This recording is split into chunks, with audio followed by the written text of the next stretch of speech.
প্রিয় শিক্ষার্থী, আসসালামু আলাইকুম। আমি মোহাম্মদ আব্দুর রশিদ, সিনিয়র শিক্ষক, ideal school and college, Banasree, Bangla দিবা। লক্ষ্য করো,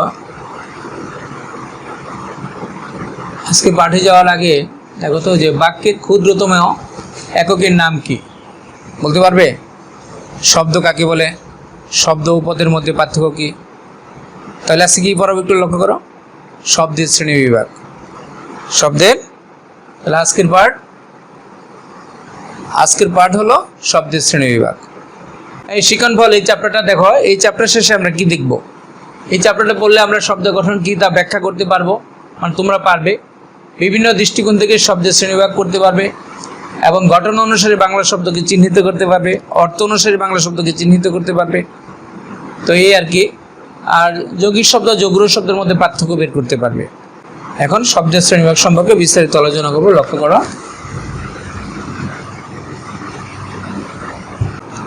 বাংলা শব্দকে তিন দিক থেকে ভাগ করা যায়। কি কি? উৎস অনুসারে, অর্থ অনুসারে, গঠন অনুসারে। তাহলে উৎস অনুসারে কয় প্রকার? 5 প্রকার। অর্থ অনুসারে 3 প্রকার, আর গঠন অনুসারে 2 প্রকার। আজকে আমরা অর্থগত এবং গঠনগত আলোচনা করব। উৎসগত অন্য চ্যাপ্টার আরেকদিন করব। তাহলে লক্ষ্য করো, এখানে ধরো প্রথমে গঠনগত শ্রেণী। গঠনগত শ্রেণী গঠনশীল শব্দ 2 প্রকার। কয় প্রকার? 2 প্রকার। এক হচ্ছে মৌলিক শব্দ, আর 2 হলো সাধিত শব্দ। তাহলে গঠনশীল শব্দ কয় প্রকার? 2 প্রকার, মৌলিক আর সাধিত। লক্ষ্য করো, এখন গঠনগত শ্রেণী কি এটা আমরা আগে দেখব। গঠনগত শ্রেণী কি? ধরো এই যে গোলাপ, এর সাথে ই যোগ করলে কি হয়? গোলাপি। এই যে গোলাপি শব্দটা, এটা প্রত্যয় দিয়ে হয়েছে। কি দিয়ে? প্রত্যয় দিয়ে। প্রত্যয় শব্দের পরে বসে। এরকম প্র যোগ বিন সমান প্রবীণ। এই শব্দটা কি দিয়ে হয়েছে? উপসর্গ দিয়ে। উপসর্গ শব্দের আগে বসে। আবার ধরো সম যোগ দেশ সমান সন্দেশ। এই শব্দটা সন্ধি দিয়ে হয়েছে। সন্ধিতে মস্থলে দন্তন্য হয়, সন্ধি দিয়ে হয়েছে। আবার ধরো পুরুষ সিংহের ন্যায়। হ্যাঁ, এটা হলো কি? পুরুষ সিংহ পুরুষ। এই শব্দটা হয়েছে সমাস দিয়ে। তাহলে এখানে লক্ষ্য করো যে প্রত্যয় শব্দের পরে বসে, উপসর্গ শব্দের আগে বসে, আর সমাসে একাধিক পদ এক পদ হয়, আর সন্ধিতে 2টি ধ্বনির মিলন ঘটে। এখন শব্দের গঠনগত শ্রেণী কি এটা লক্ষ্য করো। শব্দ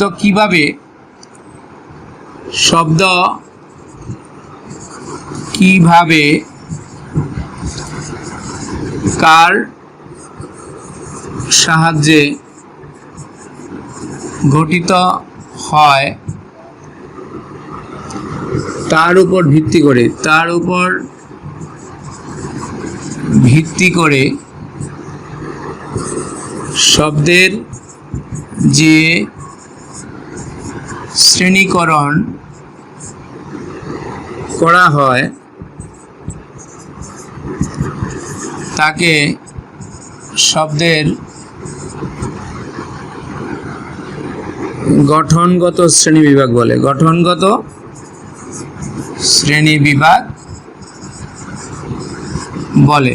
কি বললাম দেখো, যে শব্দ কিভাবে কার সাহায্যে গঠিত হয় তার উপর ভিত্তি করে শব্দের যে শ্রেণীকরণ করা হয় তাকে শব্দের গঠনগত শ্রেণীবিভাগ বলে। তো কীভাবে গঠিত হয়, কার সাহায্যে গঠিত হয়, তো কীভাবে হয় যদি প্রশ্ন করি, তো যেমন সমাসের শব্দের এই একাধিক শব্দ এক পদ হয়, আর প্রত্যয় কী হয়? শব্দের পরে বসে, আর উপসর্গ শব্দের আগে বসে, সন্ধিতে 2টা ধ্বনির মিলন হয়। সেজন্য কিভাবে কার সাহায্যে গঠিত হয় তার উপর ভিত্তি করে শব্দের যে শ্রেণীকরণ করা হয় তাকে শব্দের গঠনগত শ্রেণীবিভাগ বলে। এই গঠন অনুসারে বাংলা শব্দকে দুই ভাগে ভাগ করা যায়। এক হচ্ছে মৌলিক শব্দ, এক কি মৌলিক শব্দ, আর দুই সাধিত শব্দ। সাধিত শব্দ কি বললাম, যে গঠন অনুসারে বাংলা শব্দ দুই প্রকার, কি কি মৌলিক শব্দ, সাধিত শব্দ।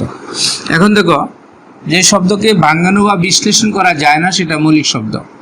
যেমন ধরো গোলাপ, গোলাপকে ভাঙানো যায় না, গোলাপ একটা মৌলিক শব্দ, এর সাথে ই যোগ করলে কি হয় গোলাপি।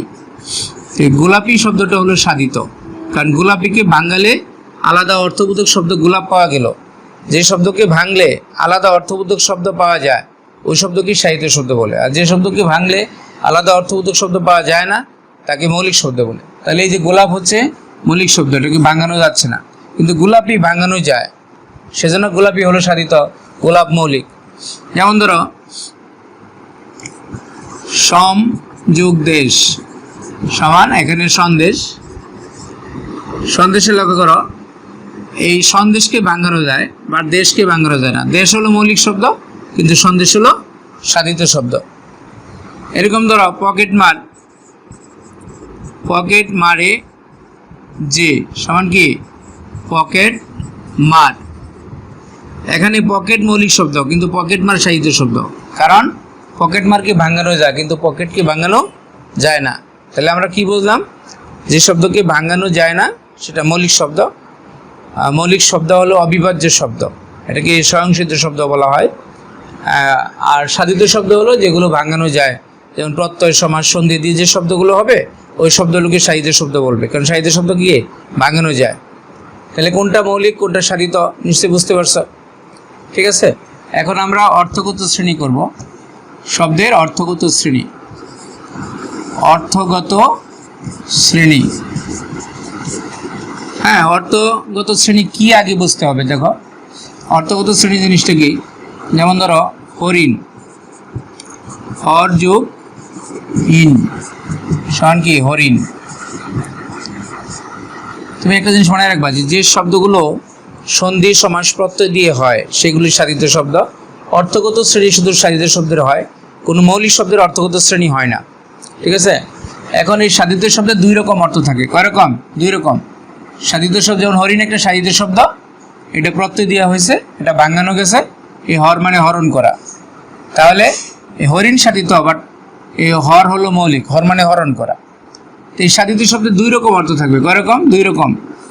এক হচ্ছে ব্যুৎপত্তিগত অর্থ, ব্যুৎপত্তিগত অর্থ, ব্যুৎপত্তিগত অর্থ, আর হচ্ছে ব্যবহারিক অর্থ, ব্যবহারিক অর্থ।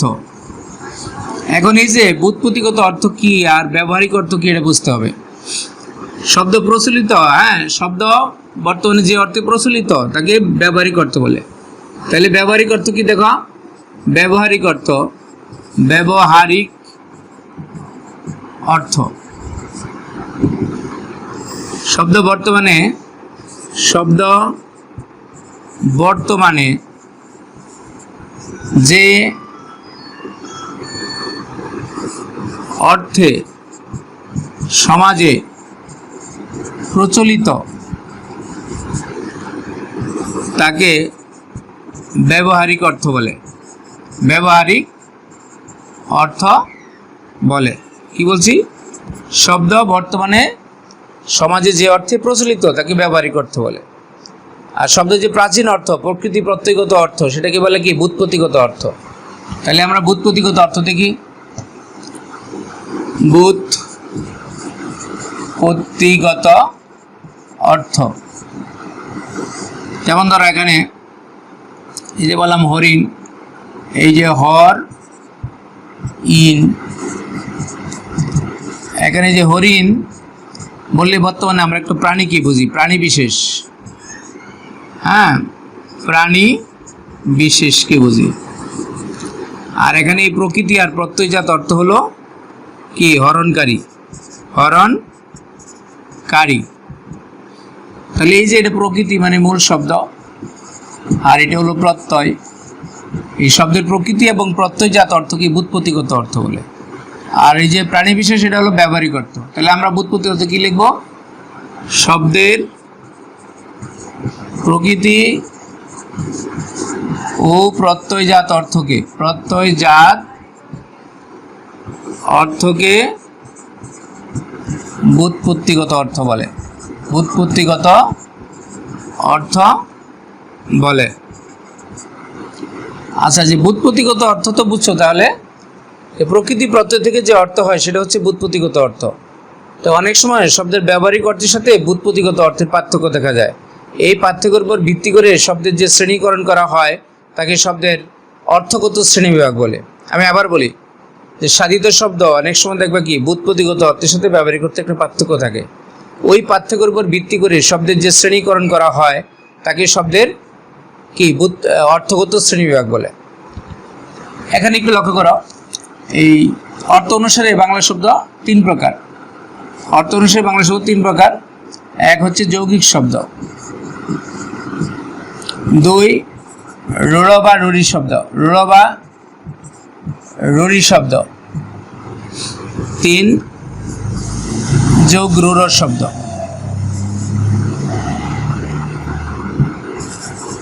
দেখো,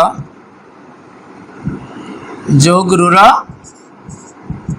শব্দ কি বললাম? যে অর্থ অনুসারে বাংলা শব্দ কয় প্রকার? তিন প্রকার। যৌগিক শব্দ, রূঢ় বা রূঢ়ি শব্দ, আর কি যোগ রূঢ় শব্দ, এই তিন প্রকার। এখন একটা জিনিস ভালো করে মনে রাখো যে শব্দের সাধিত শব্দের বুৎপত্তিগত অর্থ আর ব্যবহারিক অর্থ যদি এক হয়ে যায় তাহলে হয় যৌগিক শব্দ, আর সাধিত শব্দের বুৎপত্তি ব্যবহারিক অর্থ যদি এক না হয় তাহলে এটা রূঢ় বা রূঢ়ি শব্দ হয়। এই দুইটাকে একটু দেখো, পরে যোগ রূঢ়টা পরে দেখাচ্ছি। যেমন ধরো এখানে তোমার ক্রিযুক্তব্য, দেখো ক্রিযুক্তব্য,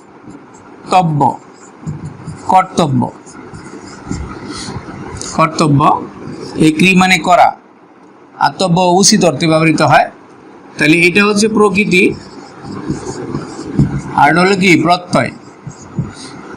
এখন তুমি দেখো যে ক্রি মানে করা, না করলে তো কর্তব্য হবে না, তাহলে এই শব্দের সাথে প্রকৃতির একটা রিলেশন আছে, সম্পর্ক আছে।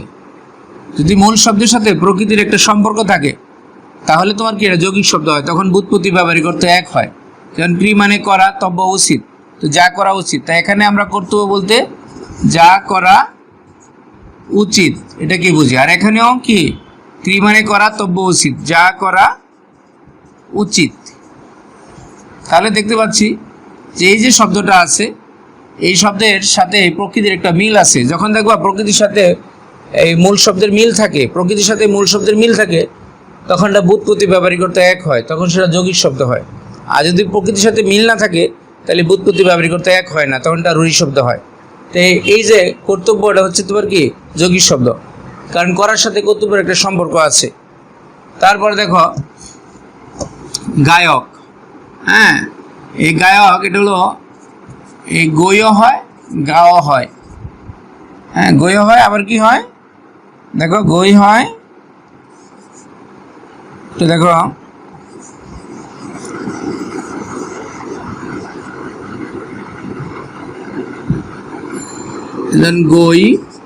গই বা গা যুগ নক সন কি গায়ক।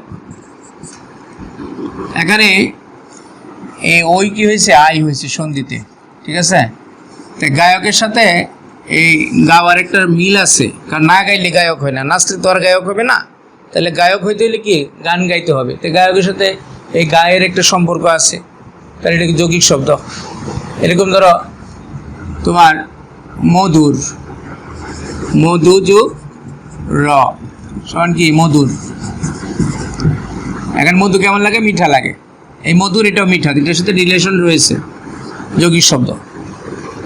হ্যাঁ এখন দুহিতা, দেখো দুহিতা মানে ডটার, কন্যা, দুহিতা যুগ স্ন সমান কি দৌহিত্র। এখানে দুহিতা মানে কন্যা, কন্যার সাথে দৌহিত্রের সম্পর্ক আছে, দৌহিত্র মানে নাতি। এই স্ন এটা অপত্য অর্থে ব্যবহৃত হয়, অপত্য মানে সন্তান, তাই কন্যার সন্তান হলো কি নাতি, দৌহিত্র। তো এখানে দৌহিত্রের সাথে দুহিতার একটা রিলেশন আছে, তাহলে এই শব্দের অর্থটা প্রকৃতি আর প্রত্যয় অনুযায়ী হয়েছে। তাহলে আমরা বলতে পারি শব্দের অর্থ প্রকৃতি এবং প্রত্যয় অনুসারে হলে তাকে যৌগিক শব্দ বলে। অথবা মূল শব্দের সাথে প্রকৃতির রিলেশন থাকলে, মানে সাধিত শব্দের মূল শব্দের সাথে মানে প্রকৃতির যদি সম্পর্ক থাকে তাহলে সেটা কি হয়? যৌগিক শব্দ হয়। আর যদি সম্পর্ক না থাকে তাহলে রুঢ়ি শব্দ হয়। তাহলে এখানে দহিত্র কি শব্দ? রূঢ় বা রুঢ়ি শব্দ। এরকম ধরো তোমার বাবুয়ানা, বাবুয়ানা লক্ষ্য করো, বাবু যুগ আনা সমান কি? বাবু আনা। বাবু যুগ আনা সমান কি? বাবু আনা। তো বাবু মানে পিচ্ছি খোকা বাচ্চা নাই, বাবু মানে ফিটফাট বাবু আর কি। তো এখানে এই যে বাবু আনার সাথে বাবুর একটা রিলেশন আছে, এটা যৌগিক শব্দ।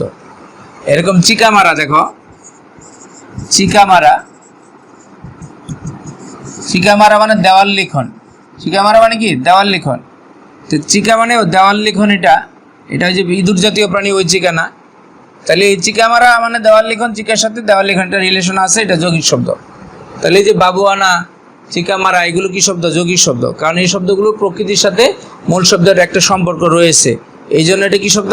যৌগিক শব্দ। ঠিক আছে? তাহলে ফাইনালি সংজ্ঞা কি বলবো? যে যদি প্রকৃতির সাথে রিলেশন থাকে তাহলে যৌগিক শব্দ হবে, না থাকলে রুঢ়ি শব্দ হবে। যেমন ধরো এখানে রূঢ় বা রুঢ়ি শব্দ দেখো, যেমন গো যুগ এসনা, গো যুগ এসনা সমান কি? গবেষণা। মানে গো মানে গরু, এসনা মানে খুঁজ করা, তাহলে কি দাঁড়ালো? গরু খোঁজা, গরু খোঁজা। এই গবেষণা মানে ব্যাপক অধ্যয়ন ও পর্যালোচনা, ব্যাপক অধ্যয়ন ও পর্যালোচনা। তাহলে তুমি দেখো এই গবেষণার সাথে গো এর কোনো রিলেশন নাই, গো মানে গরু, গরুর সাথে গবেষণার কোনো সম্পর্ক নাই। তাহলে এই শব্দের অর্থটা প্রকৃতি অনুসারে হইল না, তাহলে এটি কি শব্দ? এই রূঢ় বা রুঢ়ি শব্দ। কারণ এই শব্দের অর্থের সাথে প্রকৃতির কোনো মিল নাই। এই প্রকৃতির সাথে যেহেতু মিল নেই, তাহলে প্রত্যয়ের সাথেও মিল নেই, যার কারণে এই শব্দের অর্থ প্রকৃতি প্রত্যয় অনুযায়ী হয়নি, এটা রূঢ় বা রুঢ়ি শব্দ। ওকে, তারপর দেখো তোমার হস্তি, হস্ত যুগ ইন সমান কি? হস্তি। ইন প্রত্যয় যুগ হলে নয় ইত হয়, রস্যই থাকে, রস্যই দীর্ঘার হয়ে যায়। তো হস্ত মানে হাত, হাতের সাথে হস্তির কোনো রিলেশন নাই, এটা রুঢ়ি শব্দ। এখানে কি দাঁড়ালো? হস্ত যুগ ইন সমান হস্তি কি? যার হাত আছে, যার হাত আছে। আমার হাত আছে, আমি কি হাতি? না। এখন হাতি কি? একটা প্রাণী বিশেষ, প্রাণী বিশেষ। তাহলে দুইটা অর্থ কি মিলতেছে? না, মিলে নাই, মিলে না। তাহলে এটা কি? রুঢ়ি শব্দ। তো হরিণ রুঢ়ি শব্দ, হস্তি রুঢ়ি শব্দ, গবেষণা রুঢ়ি শব্দ। ঠিক আছে? এরকম দেখো তৈল, হ্যাঁ তৈল লক্ষ্য করো, তিল যোগ স্ন সমান কি? তৈল। তিল যোগ স্ন, স্ন সমান তৈল। তিলের থেকে যা উৎপন্ন হয়, তিল থেকে যা উৎপন্ন হয় তাই তৈল। তাহলে এই রস্যিকার ঐকার হয়ে বৃদ্ধি হয়েছে, এটা বুঝো। তো তিল তো ছোট ছোট কালো থাকে, তো ওই তিলের সাথে তৈলের সম্পর্ক নাই। যদি এমন হয়তো যে তৈল শুধু তিল থেকেই হয়, তাহলে এটা যৌগিক শব্দ হইতো। তৈল শুধু তিল থেকে হয় না, সয়াবিন থেকে হয়, পাম থেকে হয়, সূর্যমুখী থেকেও হয়। তাহলে এই শব্দের সাথে এটা রিলেশন নাই, তাই না থাকাতে এটা রূঢ় বা রুঢ়ি শব্দ। ঠিক আছে? আবার ধরো বাঁশি, হ্যাঁ বাঁশি দেখো, বাঁশিটা দেখো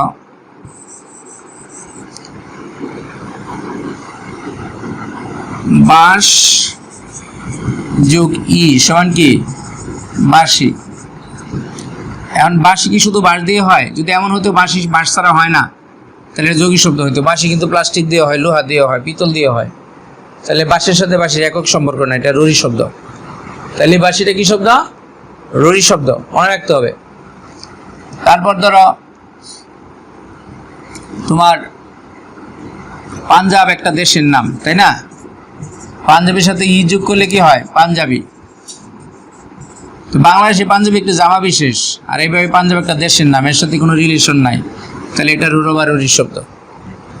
তাহলে মনে রাখবা যে শব্দের অর্থরা যদি প্রকৃতির সাথে রিলেশন থাকে তাহলে যৌগিক শব্দ হবে, আর যদি প্রকৃতির সাথে রিলেশন না থাকে তাহলে রুঢ়ি শব্দ হবে। তাহলে আমরা সংজ্ঞা দুভাবে বলতে পারি যে সাহিত্য শব্দের ব্যুৎপত্তিগত অর্থ ব্যবহারিক অর্থ এক হলে তাকে যৌগিক শব্দ বলে, আর সাহিত্য শব্দের ব্যুৎপত্তি ব্যবহারিক অর্থ যদি এক না হয় তাহলে রুঢ়ি শব্দ বলে। অথবা বলতে পারি শব্দের অর্থ প্রকৃতি প্রত্যয় অনুযায়ী হলে তাকে যৌগিক শব্দ বলে, আর প্রকৃতি প্রত্যয় অনুযায়ী না হলে তাকে রূঢ় বা অরূঢ় শব্দ বলে। আচ্ছা, এখন আমরা যোগ রূঢ় শব্দ দেখব, একটু লক্ষ্য করো। যোগ রূঢ় শব্দ, ঠিক আছে? এই যে যোগ রূঢ় শব্দ, যোগ রূঢ় শব্দ একটু লক্ষ্য করো, এখানে অর্থের সংকুচন ঘটে। কি ঘটে? সংকুচন ঘটে। যেমন ধরো, পঙ্কে জন্মে যা সমান কি পঙ্কজ। আমরা পঙ্কজ বললে পদ্ম ফুলকে বুঝি, পঙ্ককে বুঝি না, জন্মকে বুঝি না। মানে পঙ্কজকে পদ্মে করলে এরকম করা যায়, পঙ্ক যুগ জন যুগ ড, এটা মধ্য প্রত্যয়, এটা অন্ত প্রত্যয়। জন্ড কোনো জায়গায় কিছু জন্মানো অর্থে ইউজ হয়, তাহলে ড কাটা ন কাটা জ থাকে। এখন দেখো, এটা প্রকৃতি, এটা প্রত্যয়। পঙ্কে যা জন্মে তাই পঙ্কজ। মানে পঙ্কে তো কি জন্মে? শাপলা জন্মে, পঙ্কে শালুক জন্মে, পঙ্কে শ্যাওলা জন্মে, পঙ্কে পদ্ম জন্মে, পঙ্কে যা জন্মে পঙ্কজ। কিন্তু আমরা পঙ্কজ বলতে শুধু পদ্মকে বুঝি। তাহলে সবাইকে না বোঝা কি শুধু একটাকে বোঝাইলো? এখানে শব্দের অর্থে সংকুচন ঘটলো। কি হলো? সংকুচন ঘটলো। তাহলে মনে রাখতে হবে যে সাধিত শব্দের ব্যুৎপত্তিগত অর্থ যা হয় তার সবগুলোকে না বুঝিয়ে যখন একটিকে বিশেষভাবে বোঝায় তখন তাকে যোগ রূঢ় শব্দ বলে। কি বলে? যোগ রূঢ় শব্দ বলে। লক্ষ্য করো, এই যেমন ধরো, রাজার পুত, রাজার পুত্র রাজপুত। রাজপুত বলতে একটা জাতিকে বোঝায়, রাজার পুত্রকে বোঝায় না। তাহলে এখানে অর্থের সংকোচন ঘটেছে। এরকম ধরো, জল ধারণ করে যা, জল ধারণ করে যা সমান কি জলধি। জলধি বলতে আমরা সমুদ্রকে বুঝি। হ্যাঁ হ্যাঁ, লক্ষ্য করো যে জলকেও বুঝি না, ধারণকেও বুঝি না, সমুদ্রকে বুঝি। তার মানে যে সমসমান পদ কোনোটাকে বোঝাইলো না, অর্থাৎ ব্যুৎপত্তিগত অর্থ যা হলো কোনোটাকে বোঝাইলো না, না বোঝায় অন্য কিছু বোঝাইলো। ব্যুৎপত্তিগত অর্থের কোনটাকে না বোঝায় যখন অন্য কিছু বোঝায় তখন এই যোগ রূঢ় শব্দ হয়। এখানে শব্দের অর্থের সংকুচন ঘটে। যেমন ধরো, জল ধারণ করে যা জলধি। তাহলে খাল, বিল, নদী, পুকুর সবাই জল ধারণ করে, কিন্তু সবাইকে জলধি বলে না, শুধু সমুদ্রকে জলধি বলে। তাই ব্যুৎপত্তিগত অর্থ হচ্ছে জল ধারণ করে যা, তো সবারই বোঝাইলো না, শুধু সমুদ্রকে বোঝাইলো। তাহলে কি হলো? তোমার অর্থের সংকুচন ঘটলো। তো যোগ রূঢ় শব্দের অর্থের সংকুচন ঘটে। আবার ধরো, তোমার মহাসমারোহের যাত্রা, মহাসমারোহে, হ্যাঁ, যাত্রা মহাযাত্রা, এটা সমাস দিয়ে হয়েছে। এখন মহাযাত্রা বলতে আমরা শুধু মৃত্যুকে বুঝি। কাকে? শুধু মৃত্যুকে। না, বিরাট আয়োজন করে যাত্রা করলেও মহাযাত্রা, মরে গেলেও মহাযাত্রা। কিন্তু মহাযাত্রা বলতে আমরা কাকে বুঝি? শুধু মৃত্যুকে বুঝি। তাহলে এটা হচ্ছে যোগ রূঢ় শব্দ। এখানে শব্দের অর্থের সংকোচন করেছে। তা আমি ফাইনালি কি বললাম দেখো, যে সাধিত শব্দের ব্যুৎপত্তিগত অর্থের সবগুলোকে না বুঝে একটিকে বিশেষভাবে বোঝালে যোগ রূঢ় শব্দ হয়। হ্যাঁ, তাহলে যোগ রূঢ় শব্দের অর্থের সংকোচন ঘটে। যেমন ধরো, হ্যাঁ, যা খাবার যোগ্য অন্ন। হ্যাঁ, আগে অন্ন বলতে শুধু আমরা যে কোনো খাবারকে অন্ন বলতাম, এখন অন্ন বলতে আমরা ভাতকে বুঝি। মনে করো, অন্ন মানে যে কোনো খাবার, যে কোনো খাবারকে আমরা কি বলতাম? অন্ন বলতাম। এটা হলো প্রাচীন অর্থ। আর এখনকার অর্থ হচ্ছে কি? শুধু ভাত। অন্ন মানে শুধু ভাতকে বোঝায়। তাহলে এখানে সব খাবারকে না বোঝায় একটাকে বোঝাইলো, তাহলে এটা যোগ রূঢ় শব্দ। তা আমরা এই শব্দের সংক্ষিপ্ত আলোচনা করলাম। এখন তোমরা দেখো তো কতটুকু বুঝতে পারছ। এরপরে এখান থেকে ফিডব্যাক। এই যে এতক্ষণ আমি তোমাদের পড়ালাম, ঠিক আছে, এখন তুমি দেখো তো এগুলো পারো কিনা। এই যে ব্যুৎপত্তিগত অর্থ, ব্যবহারিক অর্থ চিহ্নিত করো। যেমন সন্দেশ, এখন সন্দেশের ব্যুৎপত্তি ব্যবহারিক অর্থ কি? সন্দেশের ব্যুৎপত্তিগত অর্থ হচ্ছে কি? খবর। আর ব্যবহারিক অর্থ কি? মিষ্টান্ন বিশেষ। এরকম হরিণ, হ্যাঁ, এই হরিণের ব্যুৎপত্তিগত অর্থ কি? হরণকারী। আর ব্যবহারিক অর্থ কি? প্রাণী বিশেষ। এরকম প্রবীণ, প্রবীণ মানে কি? প্রকৃষ্টরূপে বিনাবাদক, এটা হলো কি বুৎপত্তিগত অর্থ। আর ব্যবহারিক অর্থ কি? হ্যাঁ, অভিজ্ঞতা সম্পন্ন বয়স্ক ব্যক্তি। হ্যাঁ, এরকম রাজপুত, রাজপুতের ব্যবহারিক অর্থ কি? জাতি বিশেষ। মহাযাত্রা ব্যবহারিক অর্থ কি? মৃত্যু। আর বুৎপত্তিগত অর্থ তো বুঝছই, মহাসমরের যাত্রা। জলদি, জল ধারণ করে যা, বুৎপত্তিগত অর্থ। ব্যবহারিক অর্থ সমুদ্র। জলদ, জল দেয় যা, জলদ। ব্যবহারিক অর্থ কি? শুধু মেঘ। অন্ন, যে কোনো খাবারকে অন্ন বলে, আর এখন অন্ন মানে হচ্ছে ভাত। তাহলে এই ফিডব্যাক তোমরা মোটামুটি পারলা। এখন আমরা বাড়ির কাজ দিয়ে দিলাম, তোমরা এই জিনিসগুলো একটু করে নিয়ে আসবা। শব্দ ও পদের মধ্যে 5টা পার্থক্য লিখবা। শব্দ ও পদের মধ্যে 5টি পার্থক্য। আর এই যে শব্দগুলো দেওয়া আছে, এই শব্দগুলো শ্রেণী বিভাজন করবা। কি কি? চালক, মিতালি, নর্তক, নাটক, তারপর পাঠক, দৈনিক, দৌহিত্র, সরোজ, এই শব্দগুলোর কি করবা? তুমি পার্থক্য করবা, ওই শ্রেণী নির্ণয় করবা, নিয়ে আসবে এটা কোন শ্রেণীর মধ্যে পড়ে। তাহলে আজকে এই পর্যন্তই। খুদা হাফেজ।